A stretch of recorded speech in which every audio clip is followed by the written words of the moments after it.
have is the Zoom Okay. link. Let me send you the link. Thank you. Yep.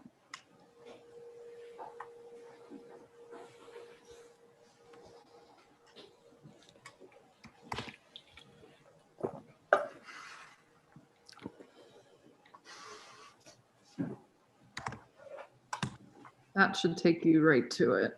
Fabulous. Outstanding. Thank you.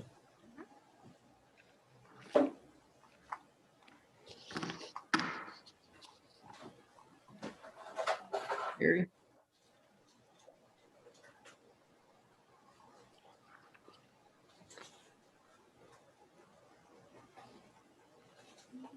Hi, everybody. Hey, Terry. Hey, Nicole.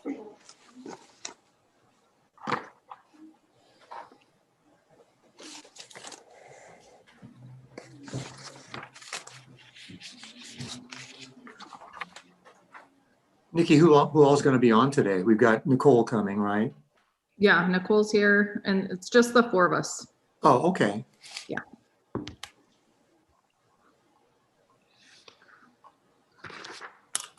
How's everybody's day going so far? Good. Pretty good. Yeah. How are you? Good.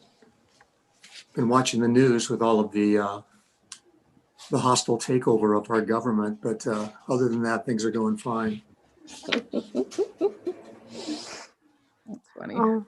Right. Well, I think we're live on YouTube. So, Terry, you want to call us to order? And Yes. Okay. I will call us to order and do a quick roll call. Trustee Clark I'm here. and Trustee Andrews is here. And I wanted to ask Nicole if there's any requests or any comments that have come in. I think they were going to her email address. I didn't you aware? receive any. You didn't receive any? Okay. I did not. Okay, good. Hi, Nicole. Hello.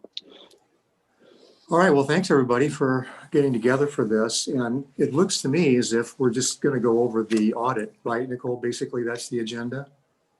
Yeah, so Paul had sent it to me late last week and said this was their first draft and asked me to kind of look it over, share it with you guys, get kind of initial impressions if you had any questions or wanted clarification on anything before he puts his presentation together for the meeting later in the month.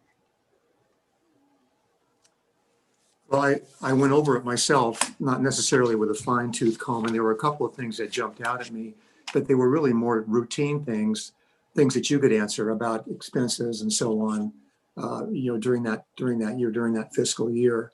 Mm-hmm. So we can go over that if you'd like, and Sure. That would be my comment. Katie, do you have anything? You've got a couple things, but it may well overlap with yours. So let's go ahead, and then I'll just jump in afterwards if there's anything else. Okay. Well, my observations, Nicole, were that our, change in net position was good for us. It went up a little bit. And if you look at that chart that I did a while back that had all those wild vacillations of our net position due to grants that we got and then due to, down years in revenue and so on, this is relatively stable and shows a slight sort of uptick. I guess I wanted to drill down on that just a little bit to make sure I understand it completely. I'm going to the page now. I think it was page number 6 on the audit. And it talked about there being a higher than anticipated amount that we paid for employee expenses. And I think those were the benefits for it's the OBPT or BPM. Why am I OPEB. spacing on it now? But you know what I'm talking about, other employee benefits. So I got the impression that had to do a lot with just a change in the way that was calculated for the year. Is that how that went? Yeah, so that was something that I have a note to ask Paul about too. There definitely was an increase in what we were spending on both active employee benefits and post-employment benefits because we made some of the part-time positions full-time. So that did definitely add to our overall benefit expense. And then we did recalculate our contribution to OPEB based on the minimum that we could pay and still receive some sort of discount. So we're only paying the minimum that we have to to pay down that debt to still receive the discount because we really can't afford to pay it off as quickly as we would like to be able to. Right. So that's definitely added to the expense too. But Paul did add a note. I have it for page 8 under budgetary highlights, that last paragraph at the bottom. That it was more than actual, but he attributes it to less salaries and benefits than actual. And I did notice that when I got the books back from the accountants, that there was a huge credit of almost $200,000 to our OPEB account, which I'm assuming has to do with the actuarial valuation. And that because we are paying down that debt little by little, that has now become an income on the books. So I do need to ask them about that and ask him to explain that a little more clearly, because I was not expecting there to be that huge underpayment at the end of the year, but it has to do with that additional $200,000. Was that page 8 or footnote 8? Yeah, so page 8, there's a paragraph at the bottom of that page that says general fund budgetary highlights. Oh, okay. Yeah. And it says there's a variance principally due to less salaries and benefits expenses than actual. And that has to do with that huge credit that was added. And I saw, looking back at a version of the budget I had, that for this year, that we budgeted about $60,000 for that same expense. Does that sound about right? Yeah, so that's the Okay. minimum that we can pay to still receive the discount. Okay. And then I also saw that loss or that over expenditure was sort of offset by materials and services where we underspent. And I guess my question on that one would be to you, Nikki, and that would be we just spent less on books and things like that, I suppose, during the year because of COVID. Is that right? Correct. We weren't able to order for basically the last, 4 months of the fiscal year. So that dramatically decreased. And, we had switched over to Cloud Library. So we actually added a little bit to the electronic resources, but overall the cost stayed the same. But I don't know if you remember that because we switched to Cloud Library, our collection dramatically increased. So yeah, it just was, we had nobody there to receive the materials and process them. So yeah, I think that drastically reduced the number of things that were ordered last year. So you're saying that even though we underspent, we increased our catalog significantly just with that. Okay, good. So my comment was to see if, COVID certainly had a big impact on our expenditures for sure. So those are a couple things that sort of jumped out at me. And then the rest, my other comments, I'd like to wait until after Katie goes through her items as well. So Katie, why don't you go next? Yeah, thanks. I mean, I just continue to have so many questions about OPEB and how it works and what we're doing and what the deal is. I mean, I feel like we talk about this every year, and then every year I say, okay, I think I understand it, and then I don't understand it. So I know that let me just see if I even understand what it is.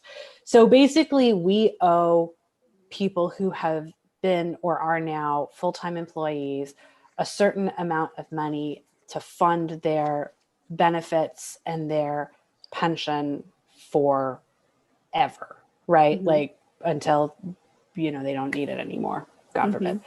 Okay. And so that represents a certain amount of money, and that's unfunded liability, right? Yes. Okay. I'm going through this step by step because I'm like not sure where it falls apart. So that's like that total amount that we owe is basically amortized over some span of years, and we pay a certain amount to it. So we kind of have it's like a line of credit or a mortgage. Or basically saying like, we know we're going to have to pay that at some point, and then we pay a certain amount to the what? Like, where does this even exist? Like, is it just on a balance sheet somewhere with CalPERS, or like, where is this? Where is this money? Where is it? Who are we paying? How does it work? No, those are all really good questions. There is a fund that we pay into. It's CERBT. So it's the California Employers Retirement Benefit Trust. Okay. So we are paying all of this money into a trust. Okay. Got it. And we did 1 year opt not to pay, and we actually borrowed from the trust to pay off retiree health benefits for that year. We did that one time in 2018. We haven't done that again since. But Right. that's where the money came from. It was the money that we had been paying into the trust that we then borrowed again to pay off that bill. And how do people actually get it? Like if I'm, Joe Q librarian and I have pension benefits or what, like how do I get an actual check? Like who does that come to me from? So the library pays every month. We pay for active employee premiums and we pay for retiree premiums. So it's Right. $500 per retiree every single month. It accounts for like $6,000 or $7,000 every month that I pay Okay. for retiree health. Right. So then I guess my question is like, and I'm sorry if this is stupid, but like, if we're paying people directly, why are we paying into the trust? Is that just like a savings account basically that we use and then draw down against when we need money in the future? Kind of, and that's why we do opt for that discounted rate. We do get a discount for prepaying into it so that theoretically over time, we're not paying as much for that retiree benefit. So that $500 rate goes down? Yeah, over time by paying into the trust at that discounted rate. It's To- still a huge liability. So we still do owe all that money, but by prepaying, we get the discount so that in theory, over all that time, we don't end up paying as much. When does that actually happen? Like when would we see a change in the do you see what I'm saying? Like when does that get reflected on our balance sheet? Once the trust is fully funded, which I would have to double check to see how much we're fully funded. I want to say we're at like 50%. So like functionally never. Yeah, there are very few agencies that are able to completely fully fund. Right, which is like why the post office has issues, right? Because they got like required to fund to some insane amount, which is like totally impractical. Okay. Yeah. So I guess my question is like, we have to do this by law because this seems really stupid. Yeah, we do. Okay. And we're doing the minimum we have to, but everybody who actually needs money, like all the people that actually are owed benefits and pension payment, they're all getting paid anyway. Yeah. But then we just have to put it's basically like mandated savings. Is that right? Mm-hmm. Okay. All right. Fair enough. I guess I understand that sort of. Well, I'll pitch in because you've asked some good questions there. A lot of the adjustment we had this time had to do with this changes in assumptions that were made, right, Nicole? There's a footnote about it, number 6, later on in there. And and they have all these tables about different rates and stuff and how it all affects things. But Yeah. that's a rare event, this whole idea about changes in assumptions and recalculating things, right? I mean, I don't recall seeing that before. So is that something that only happens occasionally, or should we expect that to happen again? It happens every 2 years. So every 2 years we have the actuarial valuation completed, and that's when they reassess and they come up with a new number. Okay. Does it vary that much though? I don't recall it varying that much in the past. I think before we were contributing a little bit more to it. We've tried to be more conservative and only contribute the minimum that we have to do, whereas before we were contributing a little bit more to it. Okay. I'm like Katie on this. I'm scratching my head because I never worked in the public sector trying to figure out how this whole thing works. It makes no sense to me. Like we obviously should pay all the people that are owed benefits and everything, but I guess I understand the idea that like you have to it's like basically requiring a reserve for retirees so that you don't have like if you had like 8 people retire at once and you were like, oh no, we don't have the money in the budget to pay them their benefits, what would we do? Well, then we could draw down from that fund, right? Yeah, and I mean, if anything were to happen to the library, knock on wood, that trust Right. would be set No, aside for those people. That's exactly right. That's exactly Yeah. right. If all of Altadena burned to the ground and there was never property tax revenue ever again, then that money would exist somewhere and we could pay people what we owe them. So that's really good. That's all important. I'm not saying we shouldn't do it. I'm just trying to wrap my brain around who makes money off the interest that's probably generated by that money sitting there? Not us, I'm sure.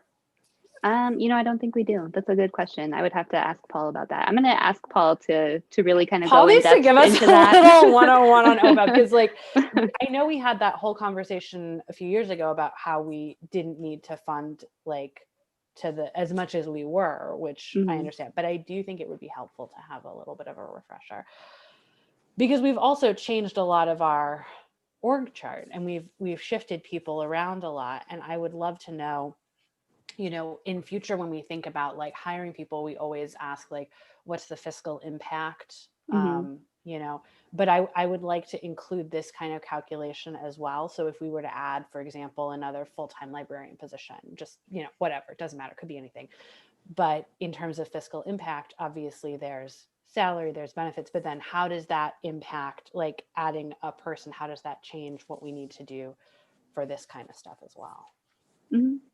Or do we already project that? I don't know. That's more of a, do we do that now or do we not take that into account question?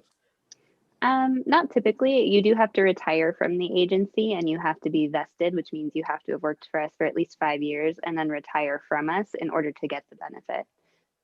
So for new hires, it's not typical. We're not an agency where the new hires tend to stay for a significant period of time. They do usually move on to, a librarian 2 position or a management position somewhere else, something like that. So it's really just the longer term staff that have been there for a significant period of time that add to that liability. And I'm sorry if this is getting off topic, but at one point we had discussed, because the way it used to work is you came on, you stayed for 5 years, and then you got your benefits paid forever, right? If you retire from the agency, only if you retire from us. Okay. So if you stayed for 5 years and then in year 7 you left and did something else, then you would get retirement from whatever agency you retired from. Okay, great. But if you stayed the whole time, then okay. Got it. Staying on topic a little bit, one of the most helpful charts I saw on this, and I might have heard this before, someone might have told me, but I see the total number of plan members, 64. Right. And I wouldn't expect you to be able to verify that off the top of your head, Nicole, but I guess for some reason that's fewer than I thought there were out there. So that was interesting. And it was also interesting to see how the plans have changed over the years, always whittling down the retirement age or the contributions to the current level, which is this PEPRA tier, or the PEPRA thing. Is that right? Okay. So it's starting to take form, this whole pension plan thing, but it takes a while for me. So that was one question about these financials that I had. Everything else looked pretty straightforward. But another follow-up question that might be out of the scope of this meeting, I'm not sure, but I've been trying to read up, Katie, just so you know, on community facilities districts. And if our voting results hold and we wind up forming the district and so on, I'm trying to figure out to what extent, just for pre-planning, we need to alter our financials going forward with the structure of them and so on. And anybody that has any information on that, I'd love to hear about it. Yeah, I've asked Natalia to look into similar questions, like and I know, Nikki, you had found a couple of districts, Santa Clara, am I remembering that correctly? Santa Clara County, and we are attending a webinar this coming Tuesday also about like the implementation and all that entails. I've also been in touch with Sarah from NBS about next steps. So we'll provide that information to the board about what that's going to look like.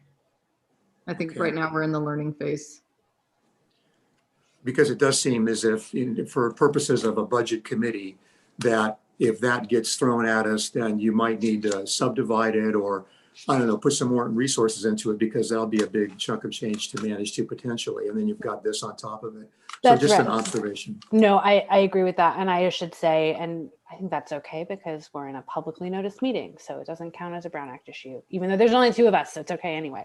But my plan, presuming that everything continues to be, results are certified and all of that, is to create another standing committee, basically a CFD committee that sort of exists alongside the budget committee. Because I think having the budget committee take responsibility for operational budgeting as well as CFD stuff is totally unrealistic. I think the budget committee's scope should continue to be operational budget of the district. And I think we're going to have a lot of oversight requirements that we need to do for the CFD, but I think that a separate committee should probably handle that. Now, will there be some financial implications for that? Of course. And will there be some budgetary, stuff we have to figure out? Absolutely. So I'm sure we'll have to work, those two committees' scope will overlap at various points.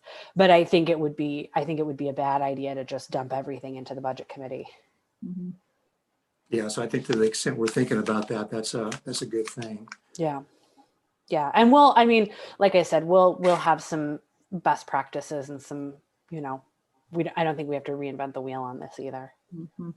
I bet you there's some webinars and stuff that you can go out and do now. In fact, I was interested in that one that you talked about, Nikki, that you recommended to us. I'll have to go back and look at that, but that sounded like a good one to engage in. Yeah. Yeah, it's this coming Tuesday, Terry, if you want to sign up. Okay, for some reason, I thought that you had already seen it online or something, so it's coming up. There was one this morning that was so you want to set up a CFD, this is what you'll need to do. So checked off lots of boxes. We did a good job with that, I think. But the one on Tuesday is how to actually implement it. So Natalia sent out the email. I think it was called Mellow Roos. Yeah, that way. that's But you exactly can still right. sign up to attend if you want to, Terry. Okay, I will definitely do that. Okay. So I didn't have many more questions. How about you, Katie? Yeah, I think everything else basically looks fine. I mean, I don't know that there's anything too earth-shattering in this audit. It's pretty straight ahead. I guess my only question was, and this is really more of a looking forward question than a question about this audit specifically, is how would material improvements to facilities affect depreciation? Like, how does that impact depreciation, and how do we think about that going forward? Well, I think it would just wind up on our depreciation schedule, right, Nicole? And then it would be placed there the date that, you make the entry, and it will last for however many years. Is that how it goes? Yeah, I can definitely ask Paul about that. It's been a long time since we've done any major capital improvements, so I'm not actually sure how it would reflect on the books. Well, and I guess my question is, like, would we need to get like a differential valuation where you do like evaluation of the land and then the actual structures and improvements? Because sometimes you need like a starting point. I don't know. Again, that's sort of a more looking ahead question than a question about this audit, which is looking backwards. But I was thinking about it. Yeah, no, I think Paul would definitely be able to provide some insight on that. Okay.